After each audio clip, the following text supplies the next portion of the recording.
Welcome, everyone. I am Barbara Tyran, the President of the Women's Council on Energy and the Environment, WCEE, and it is my pleasure to welcome all of you and to introduce today's topic, broadband access, as well as introducing our speakers, our illustrious speakers, I might add. Commissioner Brandon Presley, the former president of NARUC, and currently serves on the Mississippi Public Service Commission. As NARUC president, he championed broadband access, particularly in rural and low-income communities, and he continues work on NARUC's task force on broadband expansion. We're also delighted to have Elin Katz, who led the nation's state consumer advocates until she went to Tilson, a broadband company, where she currently serves as Vice President of Utilities. Please do type any questions into the Q&A function at the bottom of your screen. Be happy to moderate those questions at any time for our speakers. And do please note that this session is being recorded today. Commissioner Presley and Elin, I am delighted to welcome you to WCEE. Elin, would you like to begin by telling us, please, why broadband access is important to you and why this is an important time for this issue? Yeah, certainly, and thank you so much for the opportunity to speak to the members today, and a group of which I'm a member. You know, we are at obviously a moment of crisis in our country with the pandemic, and we've all seen how many the impact it's had on our consumers that we serve. The children who are having trouble connecting and doing their schoolwork, seniors who have trouble with telehealth, you know, and those of us who are trying to work from home on less than adequate broadband. And so one of the hot topics in the industry right now, and it's not just within the industry, but it's conversations that are happening at the federal level, in Congress, in state houses, at commissions, is what can utilities do to support broadband deployment? You know, utilities are people that, you guys are the ones who brought us essential services, and you have the poles, you have the wires to provide those essential services, and the infrastructure is supported by consumers. So I think it's a great time to have the conversation of how can we maximize the benefit to consumers of that investment, while also respecting that there are concerns about, you know, cost shifting. But the way I look at it is, with all the investment needed for grid modernization, grid upgrades, et cetera, this is the time to make sure we're planning so that every dollar we spend on a grid modernization, distribution, automation plan can also be also maximized to provide connectivity, or at least backbone for connectivity into unserved areas. So. Great, thank you so much, Elin. Commissioner Presley, are you able to speak at this point? I know he's muted here, so. We'll proceed with the next question for you, Elin, and welcome the commissioner when he's able to be with us. So you. Here he is. Oh, there he is. Yeah. Welcome, Commissioner. Sorry, we've had a little bit of trouble this morning, so my apologies. Thank y'all for first of all allowing Elin and I to be here today to talk to this great conference, and thank you for the work that you're doing. And the focus on the role of women in the energy sector, I think, is very, very important.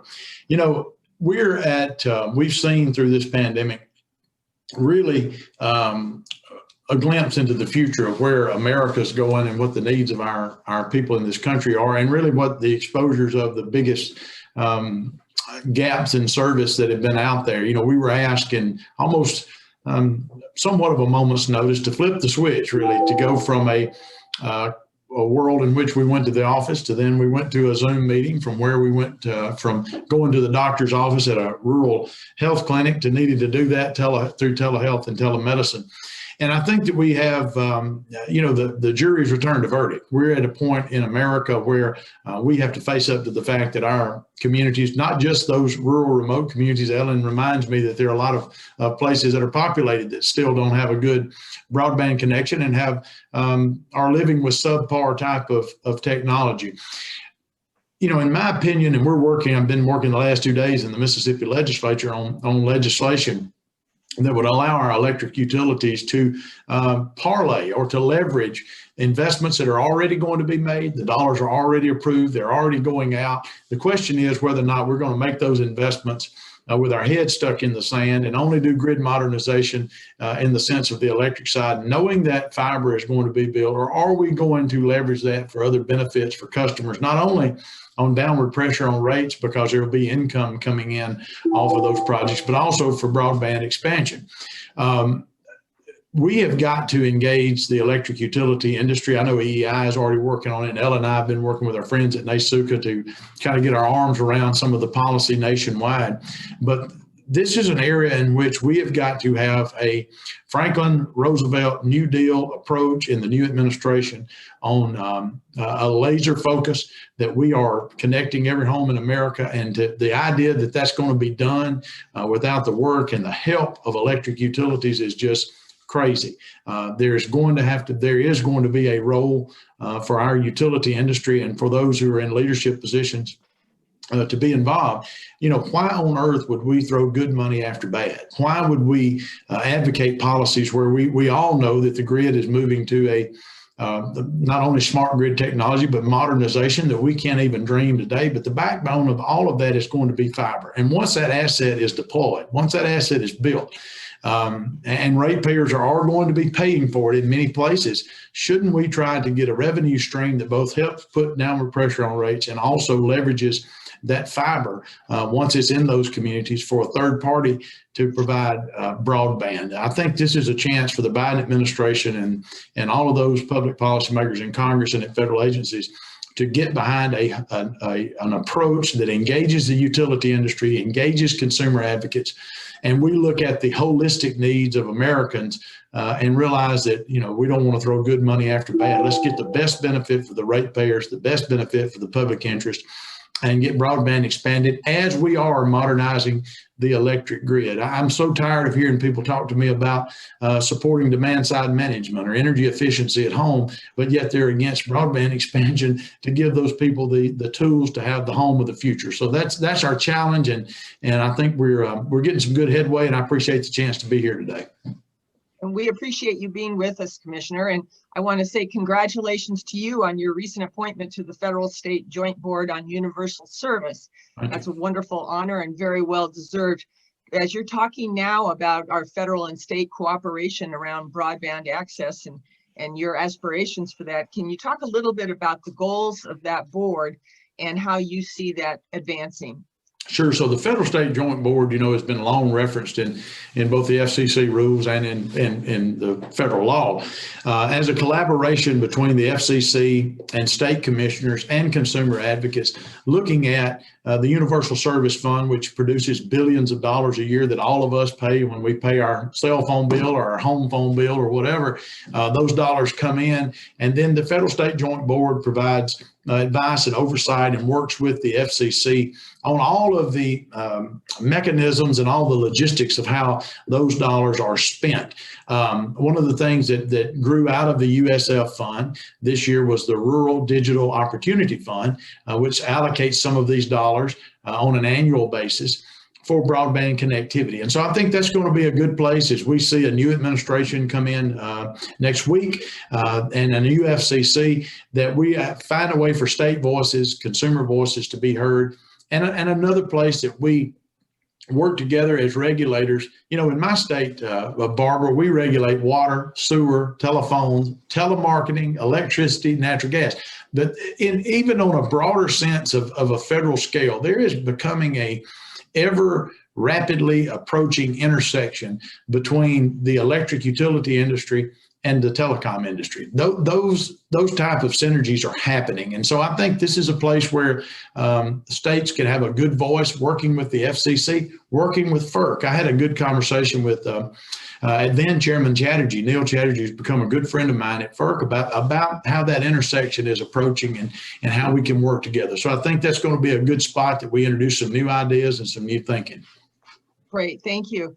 And Elin, we know that you were president of NASUCA, but can you talk a little bit about what broadband access means in your role at Tilson? Yeah, Tilson is a company that's on a mission to build America's information infrastructure. And we really, that sense of mission really flows throughout the company. And so we, in essence, build broadband networks. I call us a soup to nuts company. We do the consulting, design, build, own, operate, and we try to fill the gaps that our clients need. I went to Tilson from my role as consumer counsel for the state of Connecticut and president of NASUCA because I am so passionate about broadband deployment and closing the digital divide. In the year and a half I've been here, I've learned a tremendous amount that adds to my years in state service. And so it's been eye-opening, but it's also been wonderful. And if I could just, as usual, Chairman Presley was more sensitive than I was to the fact that this is the Women's Women's Council on Energy and Environment. He always mentions that before I get to think of it. So thank you for that. Thank you for that.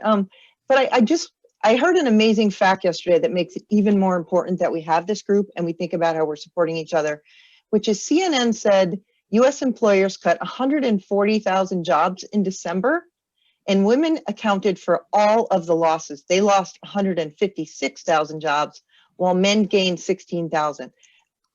Even if those numbers are off by some kind of magnitude, that's incredible that the impact of the COVID economy is hitting women so much more disproportionately than men. And, you know, I love seeing that we're thinking about how we bring and support women in the energy industry.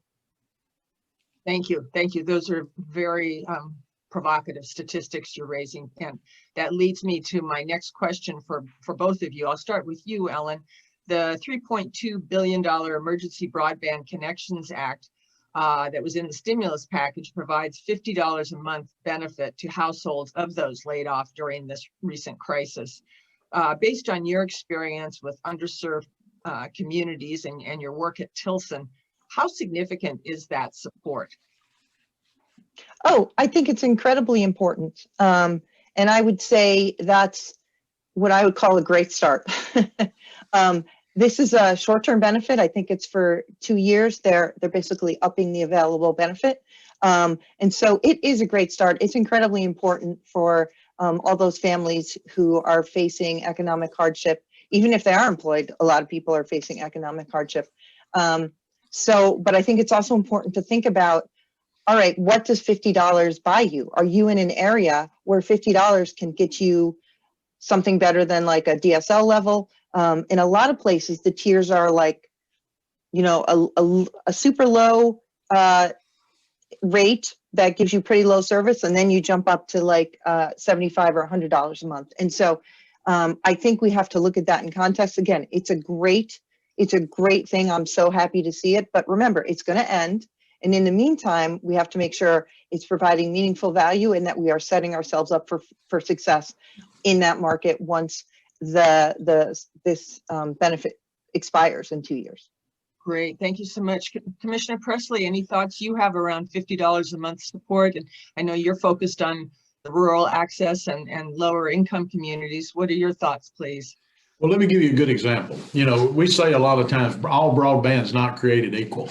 And when you look at, and I think this exposes the real disparity that Elin and I have been, you know, we got kind of lonely over the last couple of years talking about this at times, but the real disparity that's out there, you know, in many cases, you know, I'm an elected commissioner. And so I hear from my constituents daily. And I represent some of the poorest counties in the poorest state in the United States of America. Many of those people who have been sent home to work. We have many, back into the theme of women in energy. You know, we have many of our female citizens in Mississippi as head of the household who have lost their job. There may not be a second income in that home, and they're struggling in some of the poorest places with every type of economic factor going against them. And then they're told your kids need to do their homework online, and maybe you need to do a telehealth visit, and they're stuck with some expensive satellite internet service where you're buying data in different package tiers. And I have folks that I know that are spending $200 and $300 a month on satellite internet service that is subpar in speed, is costing them, it's blowing the family budget. When we are able to deliver them a fiber connection to their home through, right now, we've got the largest expansion of fiber to the home by rural electric co-ops in America.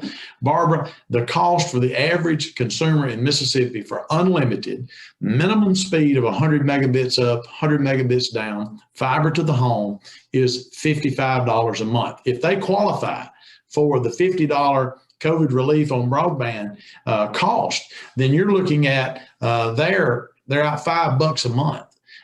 And we're delivering them all you want, all the time, no throttling, no data packages, no data caps for that $50. So we've got to be able to walk and chew gum at the same time. And by that, I mean, we've got to, you know, at some point we have to have a moonshot in this nation. And I think for the Biden administration, a fiber connection to every home is that moonshot. Coupling that with what we're seeing done in the electric industry, work with our electric utilities. These investments are being made, but when we can get to the poorest people in America, internet service is better than what my friend Ellen's got in Connecticut. And they're paying $5 a month because of the $50. Now, we know that goes away in time, and that'll be its own set of factors. But I talked with a retired couple in Pontotoc County, Mississippi last week, and they have saved, once they hooked up the fiber to the home and were able to get their home in Thaxton, is a small community, they're saving $250 a month on all of their costs where they were able to do away with a landline phone and others. So the $50, I guess I'm going around the world, Barbara, to say this, the $50 in the right scenario with the right long-term goals can provide world-class broadband, all you need all the time for $50 a month for people who are struggling. You know, there are the accounts of people paying for their hotspots, for their data caps, for those packages. We have taken in many cases in poor areas and poor households in America during this pandemic. We sent these folks home, we sent their children home, and for the right reasons, for public health. But we just took the expenses of that home and ran it through the roof because they had to have access to internet service, and they're paying for it in a way in which is costing them. That's not sustainable. And that is only driving people who are in economic poverty deeper into poverty if they want to be able to afford to keep their kids educated. That's not where we need to be in this country. Thank you very much. I appreciate that. I do want to encourage all our participants. We do have over 30 people actually on our Zoom call today. Thank you all for being with us. And we want this to be as interactive a discussion as possible. So feel free to please submit questions using the Q&A button at the bottom of your screen. And we will direct those immediately to Elin and to Commissioner Presley. So all questions are welcome. Please do feel free to share. I'll move on and we'll get some further thoughts from both of our distinguished speakers here. Commissioner Presley, you talked about the engagement with the electricity sector around this in your own conversation with FERC Chairman, or former FERC Chairman Chatterjee. Can you talk a little bit about the response that you've received and how you see that relationship between telecommunications and the electricity sector going forward? Yeah, you know, Barbara, I think that we're going to see that as a natural movement and progression of looking at a couple of things that we just have to be honest about. 10 years from now, the operational electric grid is going to be much different and much more advanced and modernized than we could dream today. From the new widgets to the new apps to SCADA systems to how we look at all of the operation of the grid and want to make sure that every American has access to an efficiently ran electric grid where they've got all of the options at home to save on that consumer's bill, which is paramount to all of us regulators. To do that, you're going to have a major fiber backbone investment in this nation that's going to be made, and it's going to have. We've got used to using the word in Mississippi and looking at this, the word holistic. What are the holistic needs of our people? Number one, we know one of those is going to be grid modernization, but there are other benefits that are tangible that come along with that, and obviously broadband expansion being one. That's why I'm very passionate that we unlock the potential of our electric utilities to be involved. We have seen very good response working with NRECA, working with EEI, working with NASUCA, NARUC, trying to bring all the players to the table to have an adult, honest conversation of where are these dollars going to be spent over the next decade, and how do we, God forbid, throw good money after bad, make an investment in a silo and not unlock those benefits. Shame on us regulators if we are not willing to look at ways in which to meet these holistic needs of our people where it makes sense, where it's putting downward pressure on rates. Nobody is advocating for a willy-nilly type approach to approving these projects, but it's got to be something in which we engage the electric utility industry. Guess what? They got electric power. We did pretty good on that in connecting every home in this country, and those models can be used today. And I hope that we can see that cooperation work together. And I go back to talking about Elin and our work over the last couple of months, really engaging consumer advocates, engaging the industry, and understanding that there are concerns, understanding that there are different plans in different places. But I think that it's incumbent upon us to lead, to be a door opener and not a gatekeeper. Everybody knows the difference in those two as we go forward looking at these potentials. But the electric industry has really stepped up. I will speak for my two investor-owned utilities in Mississippi. We've worked hard over the last year getting some legislative language we think will be dropped here in the next week. That will be, when I say drop, it'll be made public. I guess would be a better way to say that, not canceled, but it'll be made public and available. That would unlock this potential. And so the response from the industry has been good. I think the thing we've got to concentrate on those win-win situations and where that real intersection of policy comes together. But my hat's off to NRECA and EEI and NASUCA and NARUC. This is going to be the team that can help pull all this together. Great, thank you. Elin, you led NASUCA. Any particular thoughts you'd like to share around state consumer advocates on this, and anything particular to Tilson too? Yeah, no, you know what? I'm more hopeful that we are going to solve the digital divide than I have been in the last decade. And it comes down to, because now we're all feeling it.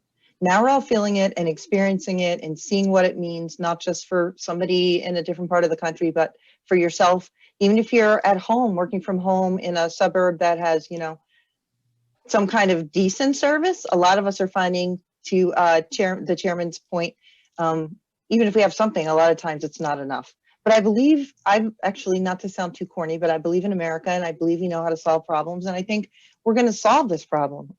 Having said that, I also see, one thing I've learned about being in the private sector for the last year and a half is building to these unserved areas is hard and it's very expensive, particularly in rural parts of the country. And so we're going to need all hands on deck to solve this problem. It's not going to be one silver bullet. We are going to need the electric companies stepping up. We are going to need thought leaders like NASUCA and NARUC, figuring out how we can do it in a way that is most beneficial and cost effective for consumers. We're going to need the industry groups like Utilities Technology Council, but it's totally doable in my mind, and I see a lot of positive signs, including legislation that was passed in West Virginia and Virginia that created models for electric utilities. I see a collaboration that we're working on in Vermont with that involves the department, the PUC, the utilities, the transmission owners, the communities. I mean, that's how you're going to solve the problem, by bringing everybody together. And but it's solvable. And I would say that one of the key things about NASUCA, and one of the reasons I'm so happy that we've been having conversations with them all along. And when I was president of NASUCA, it was my priority to talk about utility broadband. And it was so pleased that Chairman Presley was president of NARUC during some of that time, because then I wasn't a crazy person who was the only one talking about it. But along those same lines, like I want to hear from the advocates. I think we need to hear the concerns about cross-subsidization and make sure we have responses to them. To me, ultimately, it takes planning. What you're talking about is utilities putting in excess fiber to make available to support last mile infrastructure. It's that simple at its most simple level. And so, again, but it's a conversation we need to make sure we're all understanding the benefits and the consequences. Great, thank you. We do have questions coming in from our audience. Thank you so much, everyone, for your participation. And I'll read some of those off now. So we have one question saying, is broadband the only solution to solving the digital divide, or are there other technologies like satellite that may also be leveraged? And is one technology better than the other? Well, either of you want to start on that? I'll just jump in and just say a few words. Broadband is it's the thing, right? It's how are we going to provide the service at the bandwidth and the speeds necessary, and it can potentially be brought through satellite and other technologies.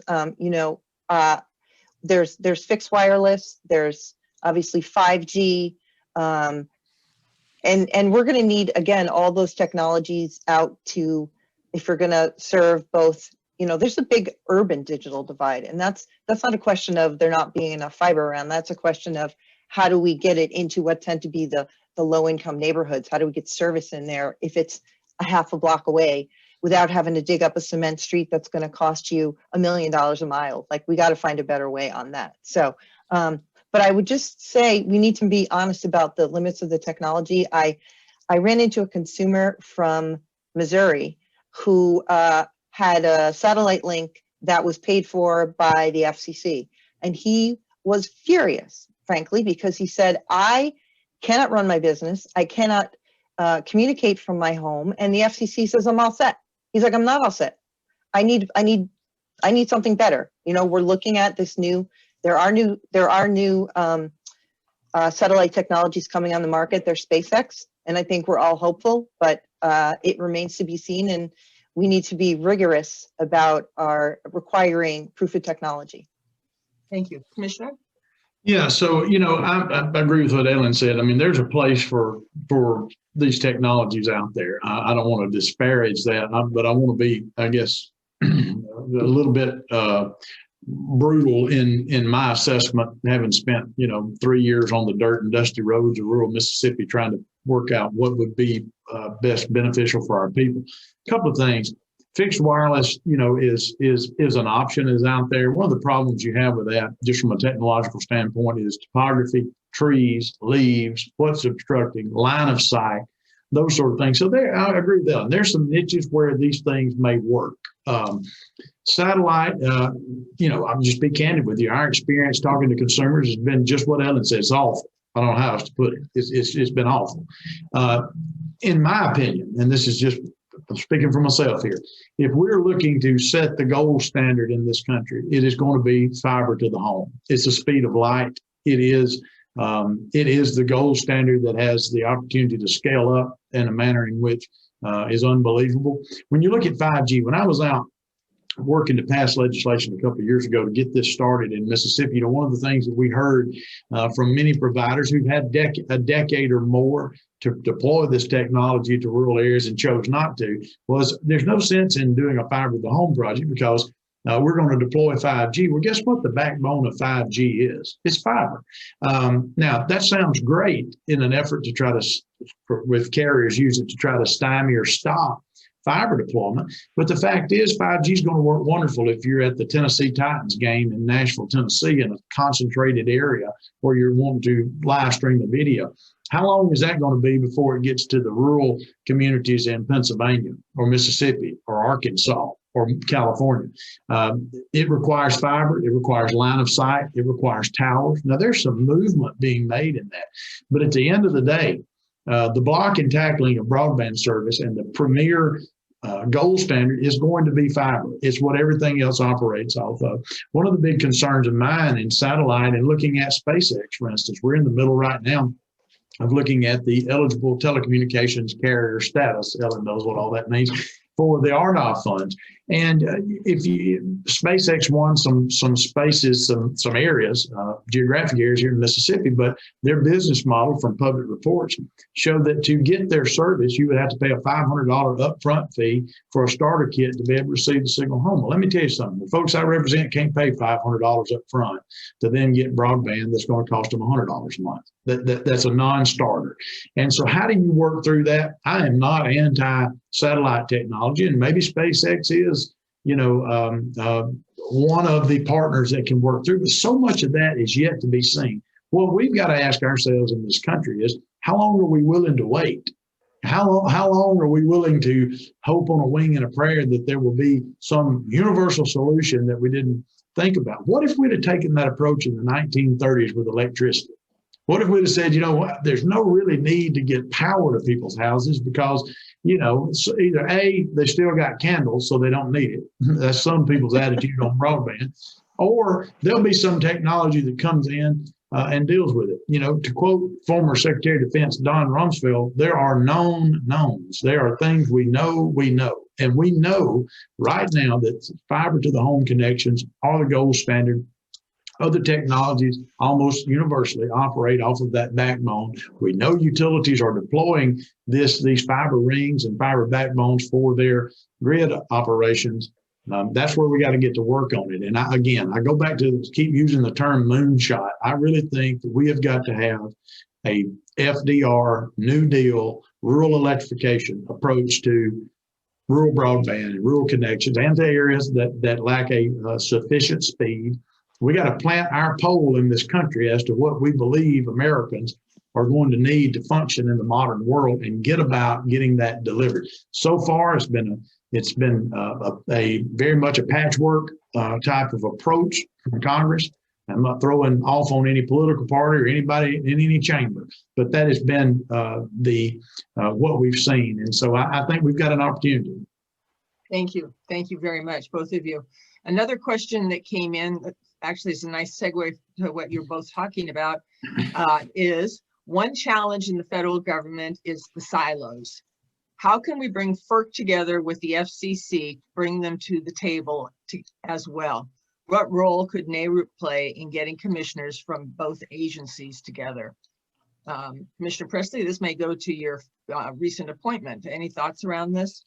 Yeah, I think that's a good place to start, Barbara. I think that having that conversation teed up at NARUC meetings, for instance, seeing if there are ways we can get everybody on a panel to begin talking about that, looking at what are those interoperability capabilities or needs that are going to come in. Some of that is going to have to be driven by, I believe, making sure, again, from my perspective, that we've got the consumer advocates at the table. Those are the folks out there every day looking out on behalf of the consumers, making sure that what is being proposed is that there meets those tests for the public interest. They've got to be a part of it. You've got to have the industry. I mean, look, we can't sit up and think these ideas up on our own. We've got to have industry involved in it. And I think that my hope is that as we look at this, hopefully through a new set of eyes going forward, that we can find those areas of working together. And I think it's naturally occurring. I think you're seeing a natural move toward that as you're seeing more and more electric utilities, whether they be investor owned in Mississippi or Virginia or West Virginia or co-ops throughout this country, moving toward a broadband type of either third-party contract for their fiber, or they're looking at a wholly owned subsidiary like we see our co-ops. I think there's a natural progression there. We can't let government get behind the pace of the movement that we're seeing if we want to, in fact, fix this. But I'm very pleased. I'm like Ellen. I'm more hopeful today than I was yesterday, and I'm a hell of a lot more hopeful today than I was 2 years ago. There seems to be, for once, thank God, in this country, a bipartisan support for realizing the importance for us to maintain the American economy and the future for Americans. This is going to have to be something that has to be fixed. On state levels, you're seeing it. So I think that, you know, with all the things that have horrified us in this country, I think that really on topics like this, there is a bipartisan move of people that realize this is something we got to get fixed. And we can argue about and debate about how maybe every technology fits in, but it's something that we've got to set a national goal that this is going to be done. And I hope that the Biden administration, and we've seen the 100-day goal of 100 million vaccinations. I think we need, I would love to see the president come out and say, we're going to have every home connected to a minimum speed of X by this date. And I think we can get it done. But we've got to have that national push. I'm going to make a bold prediction, Barbara, which is that in 10 years, we won't be talking about electric utilities. We'll be talking about technology companies.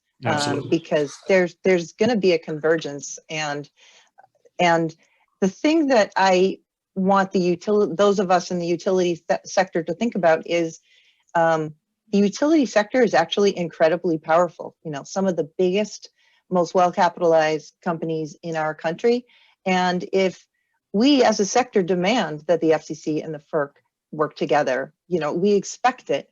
I don't think you should underestimate the power of that. So I think we got to start by asking and then expecting and then demanding. FERC and the FCC have to work together.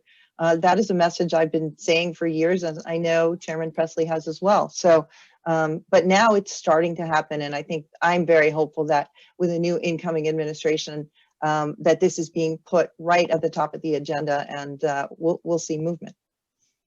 If not, I'm going to lock the door when that panel's going on, and we're not letting everybody out until we get something going. So I will encourage our audience attendees, please, with those bold predictions here. Please do feel free to offer any thoughts you have on that prediction, or to ask questions of our speakers using the Q&A button at the bottom of your screen. All questions are welcome. Commissioner, do you have an additional point? Barbara, may I am a political animal. May I be a political here for just a minute? You know, I'm a Democrat, and one of the biggest struggles the Democratic Party's had has been the erosion in rural America of support. Let's just face it, it's true. I think from a purely political standpoint, the administration and the Congress and the Democrats in the Congress would be crazy not to take this issue on as a way in which to show that bipartisan nature of trying to reach out to areas that Joe Biden lost 80-20, but those folks are Americans, and there is a way in which to show how government can come together in a bipartisan nature on a big issue. Y'all are getting tired of hearing me say the term moonshot. I think we have to look at it like President Kennedy looked at getting a man on the moon, and pull this country together. It is a way in which that inspires hope for people who are out there right now. Just the signal in our state, Mississippi, many times is beaten down in the national press, and much of the time we brought it on ourselves. But for us to be sending a signal right now as the largest geographic expansion of fiber to the home broadband projects in America sends a lot of hope to our people, and it gives a new feeling, even of pride within our state, that we're doing something that everybody thought we couldn't do. I think it's a darn good way to begin to bridge some of the awful gulfs that we have in this country politically, and just from a standpoint of putting America's agenda of having the best economy in the world together. So I think there's great policy part of it too, and if the sincere movement politically is to do something to bridge that divide, this is a darn good way to get a start. Yeah, if I could just say, you know, I'd love to hear from the skeptics, though. I mean, candidly, you have two of your biggest cheerleaders here, but I know there's advocates on this call, because I made sure, you know, NASUCANs were invited, and or those who think utilities have no business being in this, we should leave it to the private sector. Like, I'd love to hear from folks who have that perspective as well. But we do have a slightly different perspective. Perhaps it's not someone who's opposed to what you're saying, but this This listener asks, what is the most effective thing an individual in need of broadband service can do to spur action? Complain. And when I Yeah. was the consumer advocate for Connecticut, I used to joke that my job was fomenting discontent because, you know, I'd say to people, hey, how's your broadband? And like, oh, it's good. It's okay. I say, really? Is it give you the bandwidth you need? They're like, oh no, I get that spinning wheel of death. And then I would say, okay, how's the cost? Oh, it's outrageous, super expensive. Oh, okay. Well, do you get good service? No, customer service is terrible. You know what? I'm really unhappy with my broadband and I'm going to go complain. We're sort of been, to me, passively accepting that this was our, you know, we get what we get, but we don't. We can advocate for this to our legislators, to our local officials, to the company, the PUC. You know, I'm a big believer in the squeaky wheel gets the grease, and we gotta be doing a lot of squeaking right now. Commissioner, any thoughts on squeaking? Amen, amen, and amen. Start at the city council, the county governing authority level, straight up to the Congress and the President of the United States. I mean, what we saw in Mississippi when we were able to expose really what was going on as far as the failed efforts we had for connectivity for all these years. And we were able to show that. And we had legislators sitting in town hall meetings where 200 people in the town of NASUCA packed out the Tishomingo County Courthouse, and the senator and representative were there, and they heard the needs. Guess what? They responded. We passed that bill, which has brought about the activity in 14 days. First bill the governor signed that session. There's no doubt public officials want to respond. I mean, by and large, everybody that we talk to about this issue from the county level up to the federal level are interested in it. But many times, Ellen, I don't know how you feel about this. It seems like there was a period, maybe 2014 through 2019, somewhere in that 5-year period, when it just kind of got to be, okay, if you can get service, you can get it. If you can't, you can't. Nothing can be done about it. Government can't make it work. Just hope that a carrier will come out and connect you and have a good life. Since that period, there have been so many examples around this country where state policymakers have got it right. The federal government has stepped in many good ways, like RDOF, not perfect, but a darn good effort. And people are beginning to realize, you know what, if we can document that where we live lacks service, we may have a chance of getting a very affordable broadband service that will connect us. We deal, the groups that we forget to talk to, y'all, are educators, telehealth, telemedicine, economic development. Nothing is more economic development than getting a high-speed internet service. You know who our biggest advocate, one of our biggest advocates in Mississippi has been our realtors. You can't sell a house that doesn't have an internet connection. Now, if you can't sell, if you're an electric utility watching this today, your whole financial health rises and falls with the economy within your certificated area, within your franchise territory. If that place ain't growing and it's dying, guess what? Your company's growing and dying. It is dying. It's not growing, it's dying. You've got to have that type of economic development. If you can't sell a house because nobody wants to move to a digital desert, you got problems. And so, you know, agriculture has been one of our biggest advocates. Our Farm Bureau here, looking at precision agriculture. There are so many partners. I don't know. Look, this year I will have been in public office for 20 years. I got elected mayor when I was 23 years old. I had never seen a public policy that brought more spokes to the center of a wheel than broadband has. Economic development, healthcare, education, quality of life, you name it.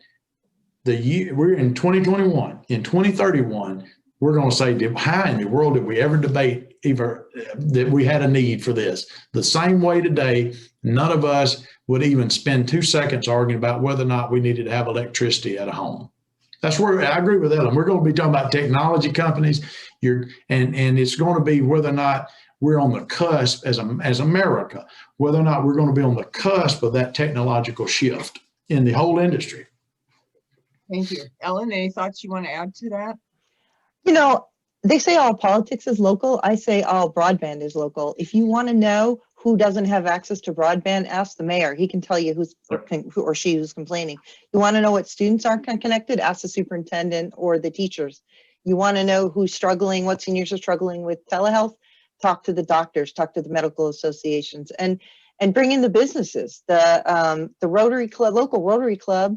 or the Chamber of Commerce, they know who's struggling. And so this is going to be, I think, a grassroots movement. I mean, one thing that I was very supportive of that was in the last stimulus bill, but was dropped at the last moment, was there was like $6 billion with a B dollars for state block grants. Every state was going to have 100 million as table stakes, and then it was going to be in addition based on income level and ruralness and things. There was going to be more added to that, and that would have been transformational. We need to get the money in the hands of the states, who will then get it to where the need is greatest at the local level. I mean, I'm supportive of RDOF. I appreciate, all the money that went into that, but it was based on mapping that was, everyone knows was woefully inadequate. Right. And also it was allocated based on census blocks. Well, we're talking about, particularly in urban America, we're talking about these 3 streets are unserved. How are you going to address these 3 streets? It's not at the census block level. It's a problem that's got to be solved ultimately, granularly at the local level. And we need to get the money in the hands of the states to do that. Great, thank you. So we do have a question that's come in regarding how to leverage fiber infrastructure providers. We've talked a lot about the other stakeholders in this community, but we haven't talked about the actual fiber infrastructure providers. Are they going to join with the associations that you've already referenced in reaching out together to bridge the digital divide? And isn't the market to accomplish that somewhere, this questioner asks, around $130 billion of investment? Any thought about the number and also about those providers? I don't know where that, I don't understand the reference to that number, but let me say this, that absolutely, they've got to be a player involved in that. There are benefits and goodness to be had working with those existing fiber providers. We have a great example in Mississippi where Entergy Mississippi came to us and said, we got a grid mod project. We're going to go out and build some fiber. We're going to do X, Y, and Z. And my thoughts to them, or what we said to them that day, was, what are you going to do while you're doing that about broadband access? Well, it was right the reverse of what Ellen and I have been talking about. They were able to work with C Spire, which is a Mississippi-owned company, owns the largest network of fiber in the state. Because Entergy, to meet their needs for their electric system, created an anchor tenant for a fiber expansion. C Spire then built a fiber line that now has hooked up 15 counties and 21 small towns. They would have never built that, or not in the timing that they built it, but because Entergy had a need and we put those folks in the room together. So it can be inverted from just a utility building it. It could be them renting space to a line that would speed up a schedule being done. So there's lots of ways in which for that to be done. And I think you got to have those folks at the table, because those type of examples are going to exist. You've got some fiber companies out there today that probably got projects on their drawing board that are out 2 years, but if they knew that there was an interoperability or an interconnection with the utility for the utilities needs, they would speed that up. Yeah, absolutely. That, we're not, I'm not wed to the fact the utility do all the building and then lease the space off. It could be right the reverse, but we got to have the ability to be nimble and to make those projects work either which way.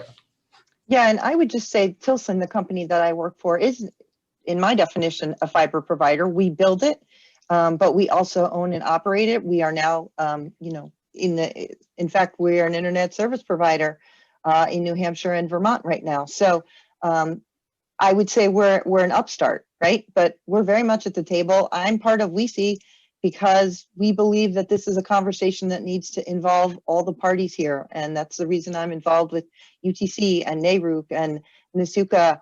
And anyone who's willing to talk about it, we want to be at the table and talking about solutions, but it's not one size fits all. You got to look at your available assets. You got to look at the funding that's available. And I keep going back to Vermont as an example, but because we're working with a coalition of literally everybody there, it's still hard, right? It's a difficult thing to do.